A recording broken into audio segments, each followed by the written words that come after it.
మొక్క ఆకు వాడక ఫలమిచ్చు చెట్టు వల్ల ఉంటుంది. ఎక్కడ నీటి కాలువల వారులు నాటడంలో ఏ మొక్క అయితే నేల దగ్గర నాటబడుతుందో అది ప్రతి సంవత్సరము ఫలించే మొక్కగా అభివృద్ధి చెందే మొక్కగా ఉంటుంది అని.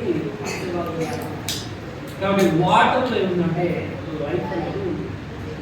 కాబట్టి this is the invitation of life changing invitation. నీ జీవితమును మార్చే ఆహ్వానము. గాడ్స్ ఇన్విటేషన్ అంటే నీ జీవితమును మార్చాలి. నీకున్న బ్రతుకును మార్చి, నీకున్న పరిస్థితిని మార్చగలదు దేవుని యొక్క వాక్యం అనేది. నీకు అది రాయబడుతుంది. చూడండి, ఆ కింద మనలో రాయబడుతుంది. దత్తుకున్న వాళ్ళ నేలెద్దకు రండి, లోకలు లేని వాళ్ళలాగా మీరు వచ్చి కొన్ని భోజనం చేయండి. అంటే లోకలు లేని వాళ్ళు. ఇది మనలో రాయబడుతుంది. రండి, లోకలు లేకపోయినను అంటున్నాడు ఆయన. ఒకటి లోకలు ఉన్నవాళ్ళు, డబ్బులు ఉన్నవాళ్ళు. రెండోది డబ్బులు లేకపోయినను పర్వాలేదు.